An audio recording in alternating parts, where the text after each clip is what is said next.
Alright, good morning YouTube. Coffee Talk with Haze, episode 14. I got a new camera stand. Actually, it's an old camera stand, and I don't know why I wasn't using it before.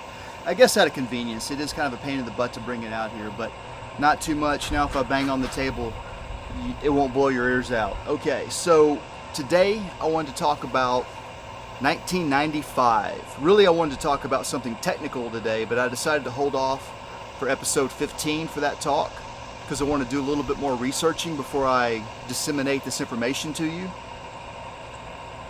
Today I want to get 1995 out of the way.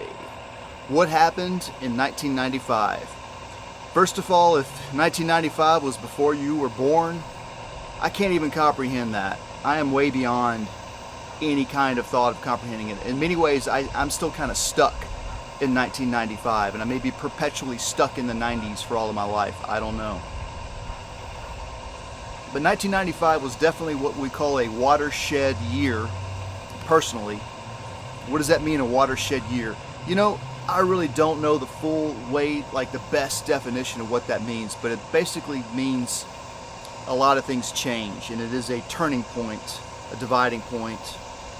And yeah, I could definitely look at it that way. So first of all, going back to like technical talks, I recently got this book. This is just the cover for it. I didn't want to bring the heavy book out, but that's how thick this sucker is. And this is a book that I desperately wanted in 1995. This is the Handbook for Sound Engineers, and it is a really wonderful book. It's divided up basically into like 3 sections, or no, well, 7 sections. I was way off. But I like to think of it as, excuse me, the acoustical stuff, the electrical stuff, and then putting it all together.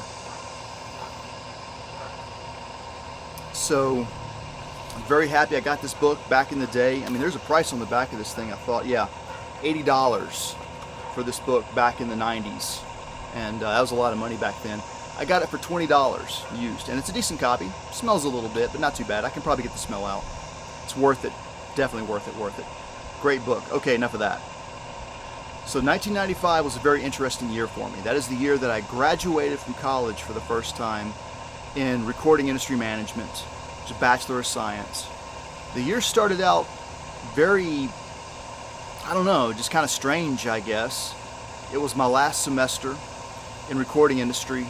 I don't really even remember what classes I was taking that year. I know I took the 3rd computer animation course, which was an elective. Has nothing to do with the major anyways. In terms of the major, I was probably just wrapping up everything that I had already done.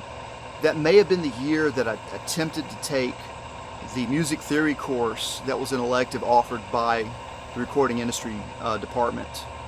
And you know, if I had the knowledge now that I could pass back to myself then, I would have not dropped that course, because I would have told myself, hey, go out and buy a Novation base station, because they were out. I don't think anybody at my university even knew what they were. There had to have been somebody at my university that knew what that thing was, though. There had to have been. The odds just are in favor of that. But I didn't know anybody. The thing is, I didn't know that I didn't know anybody. I'm sure that I probably even knew somebody that had one. I might have even have seen one, like gone over to their apartment, had no idea what I was even looking at the time. But at any rate, I did it again. I said at any rate. I also said basically. 2 things I'm trying to avoid saying when I do these talks. Back at the course, I dropped it. I didn't want to carry a synthesizer around with me on campus. It reminded me too much of my marching band days in high school when I had to carry my saxophone. And I just didn't want to go back there. Do I regret dropping that course? Absolutely not. Only in the sense that I probably disappointed some of my professors, and I hate to disappoint my professors on that level, but you know, you can't teach passion, right? You really can't. The person has to have internal passion to want to do something. You really can't put that into them. You have to figure out everything that they want to do, and then out of those things that they want to do out of life, is there something that matches with that? Now in my case, for electronics there was, but I couldn't make the breakthrough. I desperately wanted to make that breakthrough, but nobody could help me. There was no answer for that, unfortunately. But in the case of wanting to learn music theory, I still have no desire to learn music theory. I think part of that stems because a lot of people who know music theory, they still have fairly poor rhythm theory. I mean, in my opinion, it's the length of the notes, being able to sight read, knowing what note it is on the scale is really easy. Where the note belongs is really, really, really difficult. That's the hard part. Being able to sight read music is not music theory. Music theory is songwriting. As a performer, you don't need to know anything about music theory. Everything is presented to you on the page. You just follow along, and the conductor will help you out. I'm glad I mentioned the word conductor because that is something else that really hindered my understanding of electronics, was the term conductor. Here I am thinking that conductor is some kind of like major integrated component or something, some central processing unit, major thing in electronics. It's just a wire. In electronics, the conductor is like the dumbest, lowest level element of electronics, and it's called a conductor. I don't know, where did the word conductor first come from? I'm conducting. Hey, look, it's an oscillation. Get it? Okay. So, I don't recall what classes I was taking that semester, but what I do remember was that I was at my last semester of being a Midi Lab Assistant. The Midi Lab that I talked about previously had paid assistants. I applied for the job and I got it. It paid minimum wage, which back then was like $3.25 an hour. And I want to say that it was possibly even less than that because it was university. But the cool thing about working for the state, like a state university, is in the case of Tennessee, we have state taxes. No, wait, let me think about that for a second. Let me back up. We don't have state taxes. We do pay federal income tax. When you work for a state institution, you don't have to pay federal tax on your income. It's very interesting. And I think the reason for that is because of how the funding works in the first place. So it is kind of cool to work for the university in that regard, but it's always a lower pay. You get fringe benefits, however, from being part of the university, which is always cool. I was not taking any MIDI classes. I had already completed all 3 MIDI courses, electronic music courses, the third being film scoring for film production, and doing sound effects, Foley, whatever, and dialogue replacement. After that, nothing. Most people just focused on analog and digital recording, but reel-to-reel tape recording, actual recording, microphones and guitars, that kind of stuff. So I was a Midi Lab Assistant, and it was my last semester to have access to the Midi Lab. Because I was a lab assistant, I had access to the Midi Lab, but really only during my shift. So I had 3 shifts during the week. I had a 4-hour shift and 2 2-hour shifts, I believe. Yeah, I think it was one 4-hour and 2 2-hour shifts. At some point, week 4 or 5 into the semester maybe, it finally hit me. I'm not going to get to use this stuff anymore. I had access to a Roland D70, the EMU Proteus rack modules 1, 2, and 3, and a Kai S900 or S1000 rack mounted sampler. I can't remember which one it was. It was probably the S1000. Could have been 1100. I don't know. I'd have to go back over there and ask some people and see if I could find out. They may still have some of them around somewhere. Maybe I could get one. That'd be kind of cool. What else was there in that? Nothing else really special that I can think of. We did have I think a Lexicon reverb unit or a Lexicon multi-effects processor unit. Yeah, we had 1 or 2 of those. It was really cool. I'm trying to think. That's about it. So that's what I had. Now the cool thing is that being the lab assistant, I was kind of running the show at nighttime, and it pretty much worked this way. The lab would be open because I would come in and it would already be open, so I wouldn't have to unlock it or anything. I would have to lock it up at night though, make sure that the cabinets were locked and all that stuff. And students would come in and they'd already be in. And if there was a free station open, walk in and use it.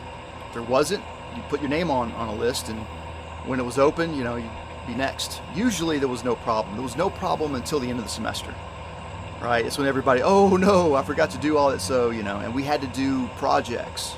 So think about it, like we had to do a song, like, you know, in your DAW, okay? So how long does it take? It takes you no time to do it, right? But when you're first learning this stuff, you get all kinds of technical difficulties to get through. And you're still learning the techniques, so for one thing, we weren't allowed to use certain techniques in the very first classes. We were only allowed to, you know, do certain. So that was kind of putting a cap on people that already, you know, had the experience coming into the class. So a lot of these students were coming in, they had no idea how to use any of this stuff. Hey, remember my story? When I first came in that first semester, I had no clue about any of this myself. So I fully understood that, like, people coming in had any number of reasons why they didn't understand what was going on. The most important thing was just to get them up and running so that they could do their project. Now, I never did anyone's work for them, but I definitely would help people to understand, to learn what they were doing. I was pretty good at that. I mean, because I had no reservations about why they weren't able to understand something. It doesn't matter that they don't understand how to use it. They don't. There's no need to waste any time worrying about that unless you're trying to get a fundamental breakthrough, like crossing a gap. It's a whole nother story. This was basically just, said it, trying to figure out how to get in. I kind of know what I want to do. I'm pressing this button. It's not happening. What's wrong? It was a lot of that kind of stuff, a lot of just basic troubleshooting. Some of these stations were haunted, possessed, whatever you want to call it. They had gremlins in them. One of the things that I learned to do as a student, mind you, this was, I think, my second or third semester as a Midi assistant. I definitely was not a lab assistant my first semester, but I think I was a lab assistant starting my second semester into this program. So I took the third course, I was definitely a lab assistant, and then this is my final semester where I'm not taking any courses and I'm just a lab assistant.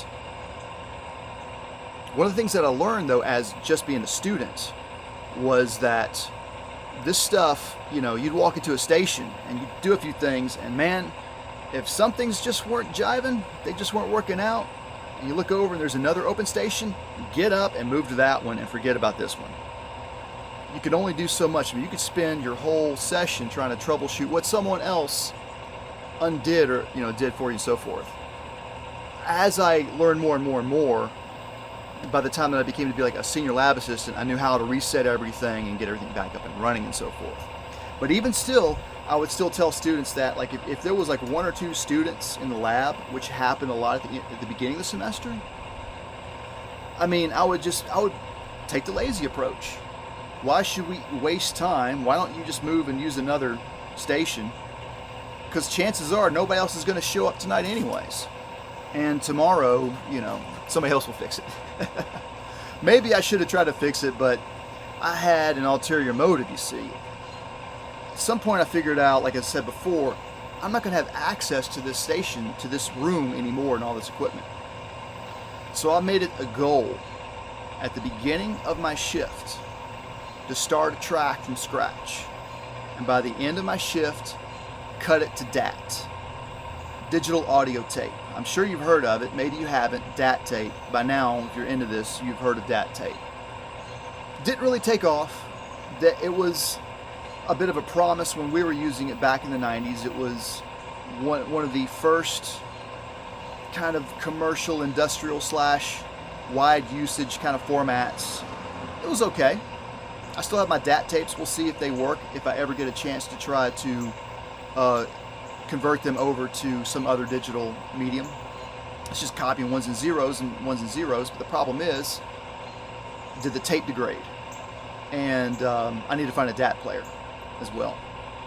It shouldn't be too hard to find, but I could probably find one over here at the university, actually. I'm sure that they got one that they could loan me out one if I talk to the right people. So that was my goal, with that 1 4-hour shift and the 2 2-hour shifts. The 2 2-hour shifts were slop and chop, you know what I mean? Just chop them and slop them out as fast as I could. All in all, I got about, I want to say about 20 songs, tracks or whatever. And they're not really songs, of course, because they may have like an A part and a B part, but there's no kind of trying to get like a bridge, no thought for putting lyrics in, any of that kind of stuff. I really don't care about that anyways. But I hope that you can kind of appreciate that a little bit, because I was doing what we're doing now with hardware jamming way back in the 90s. I know people were doing it long before I was too, in the 70s, even in the 60s, but I had no idea that I would be doing what I'm doing now on YouTube with my music. And a lot of it does stem from those years doing this at the Midi Lab. I think, yeah, that about wraps up the Midi Lab. And that pretty much wraps up that semester at MTSU, because I don't remember anything else about that semester but going into the Midi Lab, getting paid to help students, which I did. Nobody ever complained about me not helping them. And, you know, writing my music.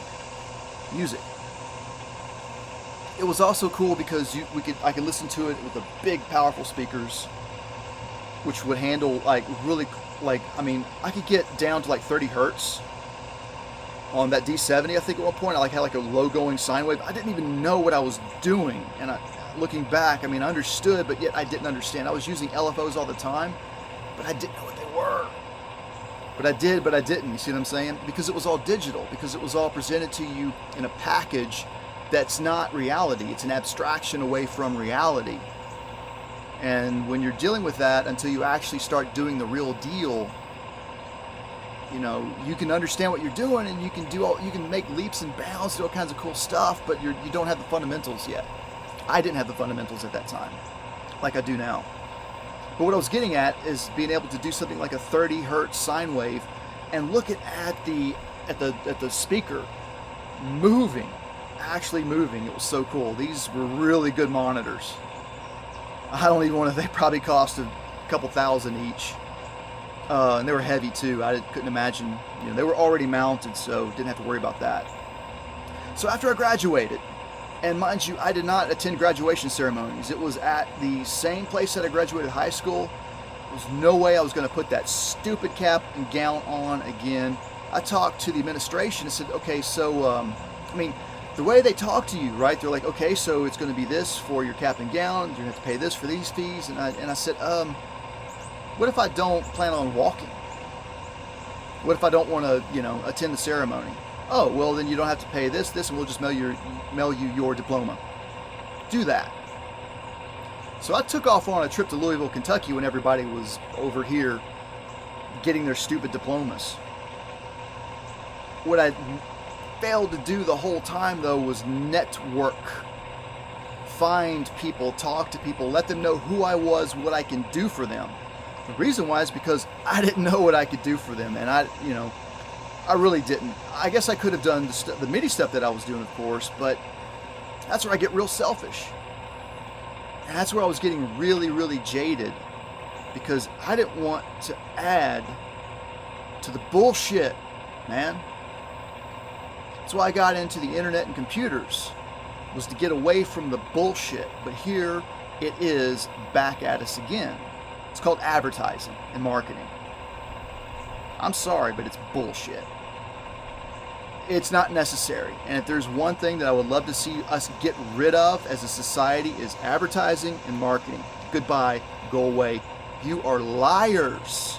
You're a bunch of dirty liars. It's all you do is lie, lie, lie, lie, lie. You can't even tell the truth anymore. You lie so much. You lie about the fact that your job is nothing but lies. That's how you keep doing your job all the time. You have to lie to yourself so that you can continue to lie to everybody. And that's all you do is spread lies. And that's why we're in this mass psychosis right now. It's because of the marketers spreading their lies. So I didn't know what I wanted to do. Kind of like I don't want to know what I want to do right now, I guess.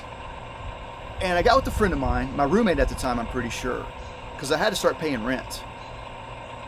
And we looked at this directory of businesses that my father had, and I was able to go through and find some things. And we found this company called Audiovisual Resources in Nashville.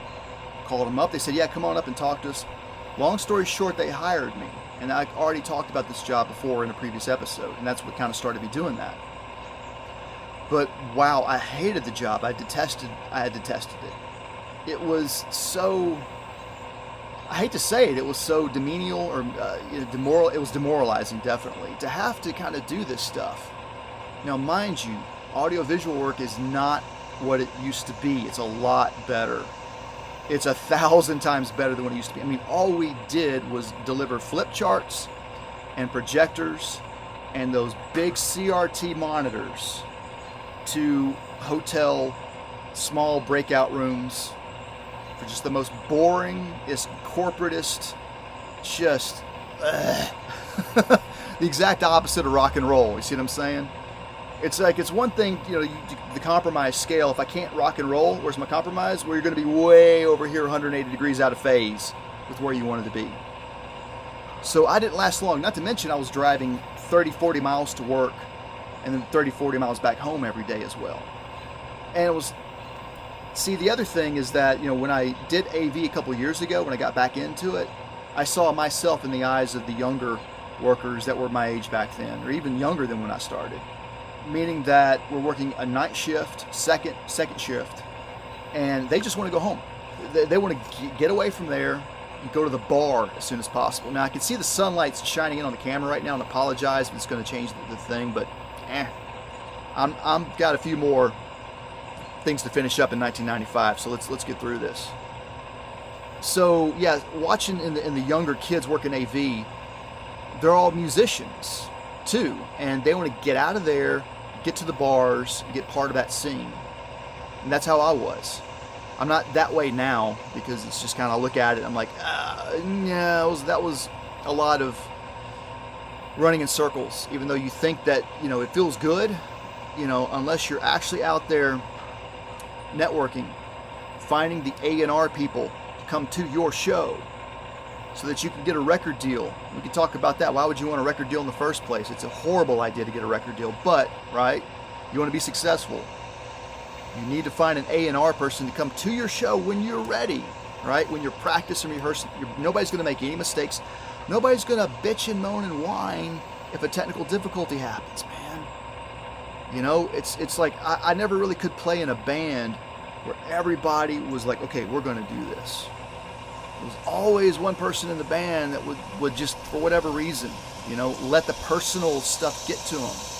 I hate to say it, but this is show business. If you want to be part of show business, you can't let that. You gotta be tougher than that. So a lot of these bands that I was in, man, they were, sorry. And even though we played some pretty tough music, you know what I mean? But when push came to shove, so all of this is just like, 1995 is just, wow, it's just coming to a complete, nothing is working out for me. I end up working for Pizza Hut starting in the fall of 95. And I'm delivering pizzas. One of my bandmates already had a job there. He said, hey, we'll pull you in, the money's really good. Yeah, you're probably going to run your car into the ground probably, but you'll be able to pay your rent, so forth. So this is when something interesting happened. This is when I did something interesting. Man, I was getting so jaded by 1995. I did something interesting. Let me back up a little bit. I want to talk about The Hitman. I've talked about this book in comments to other people a lot. At some point, I'm going to do a whole episode on The Hitman by Dannon. Frederick Dannon, I think, is the author's name. And The Real Frank Zappa by Frank Zappa and whoever his editor was who helped him, write it. It wasn't a ghostwriter, but what Zappa did is he wrote it, took it to his editor, made changes, took it back to him, made changes, and they kind of went back and forth that way. It's definitely Zappa's words. And these two books opened up my mind, educated me, but they also jaded me, which I think is a good thing, unfortunately. Because we're talking about the industry here. Oof. I'll explain another episode further down the road. I'll get to that at some point about getting a record deal. I never got a record deal. That's not what I'm trying to say, how to get a record deal, but why I think it's a bad idea to get a record deal. Unless you own your own label. Was those two books completely changed my attitude about everything, and I'll talk about them more later. But what this did is it drove me to want to just completely reject everything. So I stopped watching television in 1995. So that's it, I'm done. And to this day, I don't watch television. I watch TV shows. A select handful of shows like Better Call Saul, The True Detective when they air on HBO, Battlestar Galactica, the new one, that was pretty awesome. And I understand where the propaganda is. These are all vehicles for delivering propaganda, but you can still appreciate them as entertainment and not be completely brainwashed by them, especially if you don't watch the commercials. That's the most important part. If you are watching commercials, I'm sorry, which is one of the reasons why I want to get off of YouTube, is if they're going to force you to watch commercials to watch my videos, I'm going to another platform, but not for a while. The day will come, however. Bye-bye, YouTube. Just letting you know, your days are numbered. They are. You're putting the nails in your own coffins. Facebook is going down fast. You watch. Unless these internet tech companies become the next too big to fails. You see, this is one of my big concerns, is that your Google and your Facebook, not Amazon, not Microsoft, maybe Apple, but they become too big to fail and they have to be bailed out by the government. That could be next. Apart from the housing bubble crash that's coming. I'm sorry, am I getting off the beaten track here again? I'm sorry, let me derail this back onto another track here or something. That's right. So Pizza Hut. So I'm so jaded at this point that what I do is I take my radio dial. Now mind you, we're not watching TV anymore. We'll still go to the movie theaters, because at that time they were not showing ads in the movie theaters. You're paying money to go see a movie and they're going to show you an advertisement? You're paying to see an advertisement. Think about that. I took all the dials on my radio in my car, because back then when we used the radio a lot, because it's all that we really had. We had cassette. We had some CD players, but the CD players were like dodgy, man. They would break, they would skip. And I set all of my dials to the jazz station, WMOT 89.5, which broadcasts right here out of Murfreesboro, Tennessee, out of Middle Tennessee State University. And it's just pretty much, we'll say 70% jazz and then 30% NPR talk show. Have no idea what they're doing anymore, because I don't listen to any radio at all anymore. But my goal was to teach myself jazz. And I wanted to understand jazz.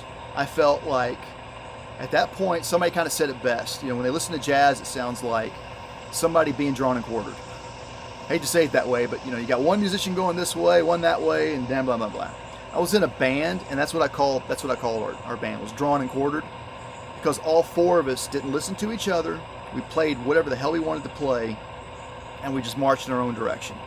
And that is not what jazz is. A lot of people think that, especially when you get into bebop and the really hardcore, really dense jazz, people think that it's just a bunch of chaos and 3 or 4 or 5 people are just playing different stuff and it's all thrown together. And it's like, no. It's way, way, way more orchestrated than that.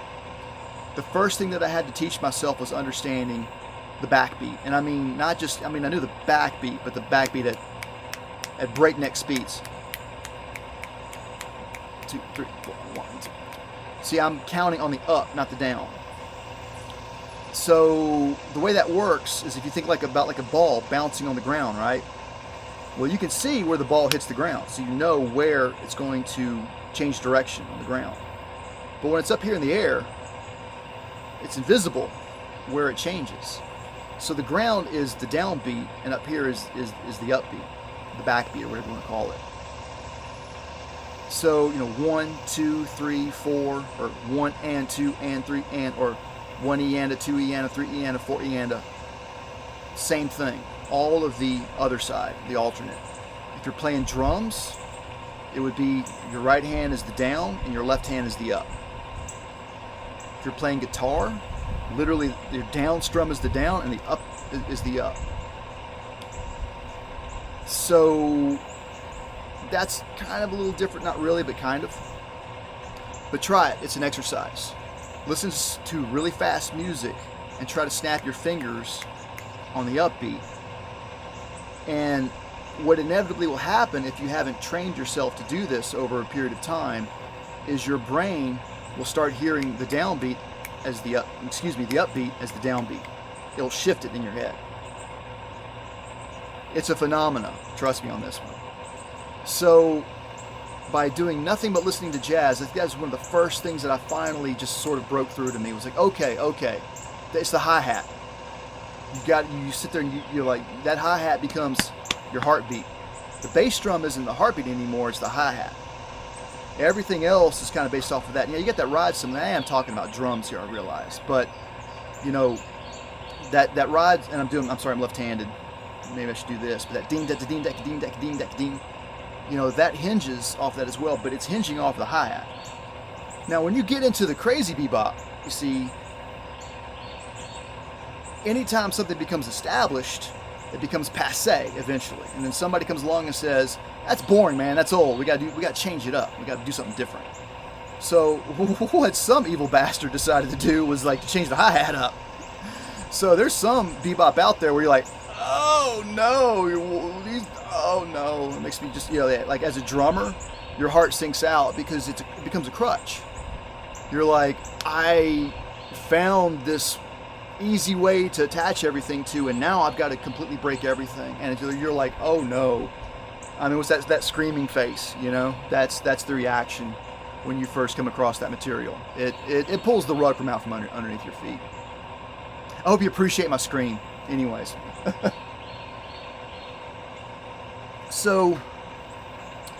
But delivering pizzas in the long run didn't work out for me. It wasn't enough money. I had student loans coming around the corner, payments. This whole time I was able to defer my student loan payment. I had credit card payments. I had troubles with my car, gas, wanted to go out to the bars and spend money on beer, and of course paying rent and utilities and all of that. And I was living just like this. I had no money left over at the end of any paycheck. And before a paycheck, I was scraping by. So when my student loan payment was coming around, I was like, oh, how am I going to pay that? Well, they didn't care. You better start paying it. The only way I could get around it was to defer my loans. And the easiest way to do that, maybe I could have gone for an economic hardship. Probably what I should have done. But stupid me decides to enroll back into school. And that's when 1996 started. So 1995 was definitely a year that was like this for me. Just here, well, it wasn't way up here, maybe about down to here. But I had a lot of productive moments during that kind of failure. A lot of things that, hang on, you know what I mean? Keep hanging on. Because at the end of it, I was able to use that stuff later. And I guess that's just my message for now is just, man, don't ever give up. You got to have hope because today is a beautiful, bright day. You never know what tomorrow's going to bring. And even if it brings clouds and runny, murky water, that's not going to last very long either. As we go up, we go down, but we also go back up. So take care, YouTube. See you next.